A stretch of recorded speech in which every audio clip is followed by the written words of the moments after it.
Turki menghadirkan kejutan yang tidak pernah ada sebelumnya. Untuk pertama kalinya dalam sejarah industri pertahanan mereka, sebuah rudal balistik antar benua resmi diperkenalkan kepada dunia.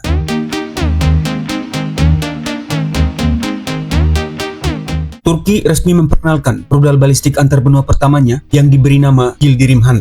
Sistem ini dikembangkan oleh Pusat Penelitian dan Pengembangan Kementerian Pertahanan Turki dan dipresentasikan kepada publik untuk pertama kalinya di Saha Expo 2026. Kehadiran Yildirim Han menjadi tonggak sejarah karena ini adalah rudal dengan jangkauan terjauh yang pernah diproduksi oleh industri pertahanan Turki melampaui sistem-sistem sebelumnya seperti Yildirim, Bora, dan Typhoon.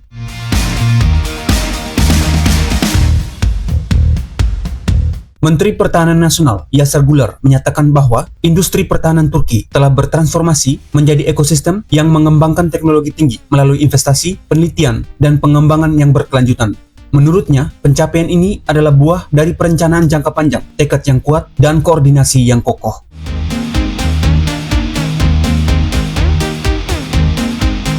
Nama Yildirim Han bukan sekadar label. Di baliknya tersimpan makna sejarah dan simbolisme yang mendalam berakar pada identitas kekaisaran dan kejayaan militer masa lalu Turki. Nama ini diambil dari gelar Sultan Bayat I, Sultan keempat Kekaisaran Ottoman yang memerintah antara tahun 1389 hingga 1402. Ia dijuluki Yildirim yang berarti kilat atau petir karena keberanian dan ketangkasannya yang luar biasa di medan perang.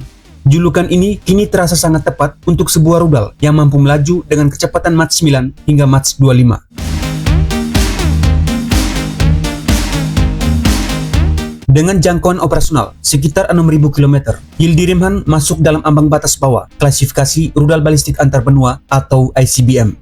Jika diluncurkan dari wilayah Turki dengan titik pusat di Anatolia misalnya, jangkauan tersebut mampu menjangkau wilayah di 3 benua sekaligus. Di Eropa, seluruh daratan termasuk Inggris, Prancis, Jerman, hingga Skandinavia masuk dalam radius jangkauannya. Di Asia, rudal ini dapat menjangkau hampir seluruh Asia Tengah, India, Pakistan, wilayah barat Tiongkok, hingga jauh ke dalam wilayah Rusia termasuk Moskow. Sementara di Afrika, jangkauannya meliputi hampir seluruh benua, mulai dari Afrika Utara hingga wilayah Sub-Sahara. Dengan kemampuan tersebut, implikasinya sangat jelas. Turki tidak lagi hanya bermain di level kawasan. Kini, mereka mampu melancarkan serangan ke berbagai wilayah di 3 benua sekaligus.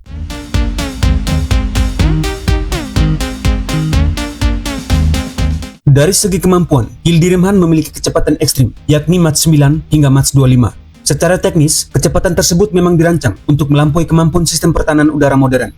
Sistem pertahanan seperti Patriot atau S-400 memerlukan waktu untuk mendeteksi ancaman, melacak lintasannya, mengunci sasaran, dan meluncurkan pencegat. Dengan kecepatan hingga Mach 25 atau sekitar 30.000 km per jam, Yildirim Han dapat menempuh jarak ke ratusan kilometer hanya dalam hitungan detik. Hal ini membuat waktu reaksi operator pertahanan musuh menjadi sangat sempit, bahkan seringkali terlambat untuk melakukan pencegatan.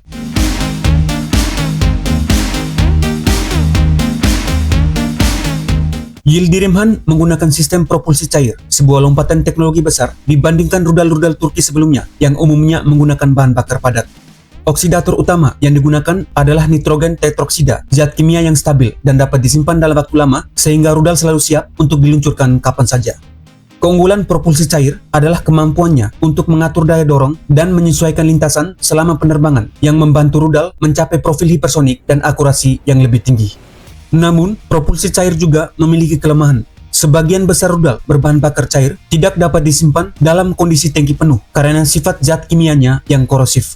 Oleh karena itu, proses pengisian bahan bakar sesaat sebelum peluncuran bisa memakan waktu berjam-jam yang membuat rudal lebih rentan terhadap serangan pendahuluan dari musuh sebelum sempat lepas landas. Selain itu, nitrogen tetroksida bersifat sangat beracun dan korosif. Kebocoran sekecil apapun dapat mematikan bagi personil di sekitarnya.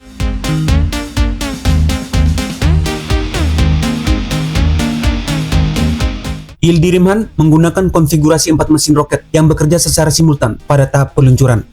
Konfigurasi ini memberikan beberapa keunggulan strategis. 4 mesin menghasilkan tenaga yang jauh lebih besar untuk mengangkat bobot rudal yang berat, terutama karena ia harus membawa hulu ledak hingga 3.000 kg ke lapisan atmosfer.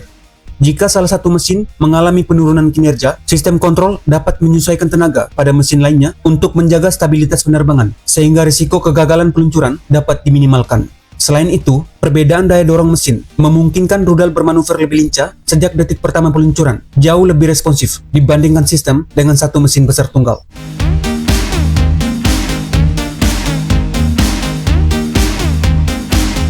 Pemerintah Turki secara eksplisit menyatakan bahwa proyek-proyek seperti Yildirim bertujuan untuk mengurangi ketergantungan pada pemasok asing dan memperkuat kedaulatan nasional. Pada pameran Saha 2026, para pejabat pertahanan Turki menegaskan bahwa tahun 2026 adalah ambang kritis bagi transformasi industri pertahanan mereka. Yildirim hanyalah satu bagian dari peta jalan besar Turki untuk menjadi kekuatan global yang tidak bisa lagi ditekan melalui embargo senjata maupun ketergantungan teknologi dari negara barat ataupun timur.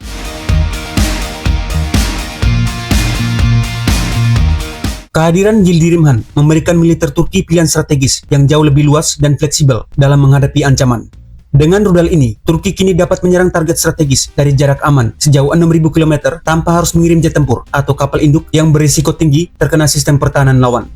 Jika Turki diserang, Yildirim memberikan opsi serangan balasan yang setimpal dan menghancurkan. Ini sekaligus memperkuat posisi tawar Turki dalam negosiasi internasional karena pihak lawan kini tahu bahwa Turki memiliki opsi militer yang sangat mematikan di meja perundingan mereka.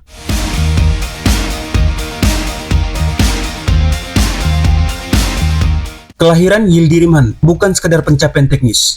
Ini adalah Pernyataan bahwa Turki kini berdiri sejajar dengan negara-negara elit yang memiliki kemampuan serangan jarak jauh lintas benua. Dan untuk pertama kalinya, negara yang lahir dari warisan Kekaisaran Ottoman itu tidak perlu meminta izin siapapun untuk berbicara kepada dunia. Demikian informasi yang dapat kami sampaikan. Terima kasih, salam sehat selalu, dan sampai jumpa.